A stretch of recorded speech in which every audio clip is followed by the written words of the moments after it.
Tablet ចំនួនថ្មី2025របស់ Lenovo មកដល់ហើយនេះកែហើយជាមួយនឹងសមត្ថភាពខ្លាំងសមរម្យសម្រាប់ការប្រើប្រាស់និងមានតម្លៃធូរថ្លៃវាមានរូបរាងស្ដើងជាមួយនឹងកម្រាស់ត្រឹម 7.5 មីលីម៉ែត្រទេហើយទម្ងន់ក៏ស្រាលល្អដែរត្រឹម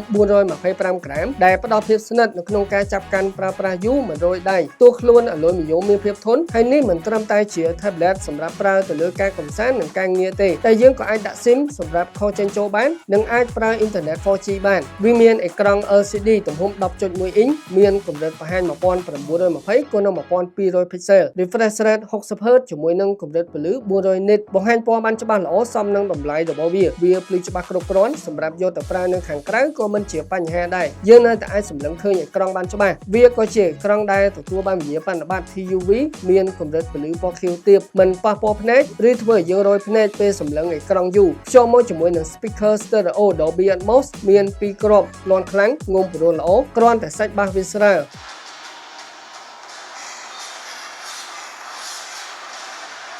វាក៏មានរន្ធដោតកាសដែរនៅជ្រុងកែងចំហៀងខាងក្រោមនិងមានមុខងារវិទ្យុ FM ផងដែរ Lenovo Tab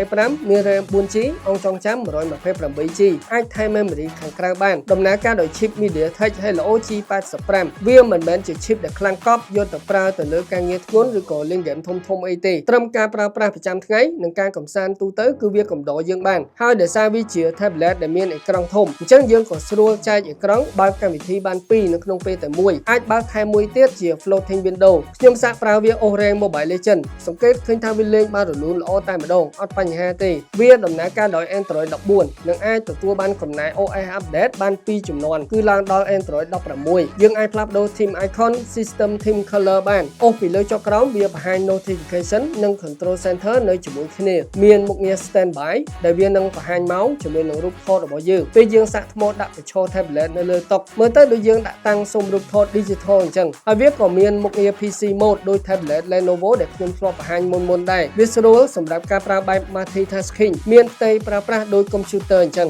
វាមានកាមេរ៉ាក្រោយទំហំ 5 megapixel និងកាមេរ៉ាមុខ 8 megapixel ទុកសម្រាប់ថតរូបថតឯកសារនិងប្រើមុខងារ Google Lens សម្រាប់ស្វែងរកព័ត៌មានទាក់ទងនឹងរបស់អ្វីមួយដែលយើងត្រូវការចំពោះកាមេរ៉ាខាងមុខវាក៏មានបំពាក់មុខងារ scan មុខដោះសោផងដែរវាក៏អាចថតវីដេអូបាននៅក្នុងកម្រិត Full HD 30 frame ទាំងកាមេរ៉ាមុខនិងក្រោយសម្រាប់ថ្មរបស់វាវិញគឺកាន់ខ្លាំងខ្ញុំប្រើធ្ងន់ដោយលេងហ្គេមផងប្រើទូទៅផងជាមួយនឹងកម្រិតពន្លឺ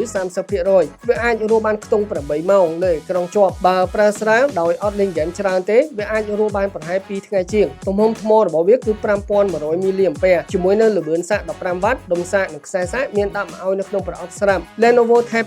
2025មានតម្លៃ$199មាន free ថែមជូន Folio Case Original ដែលមានតម្លៃ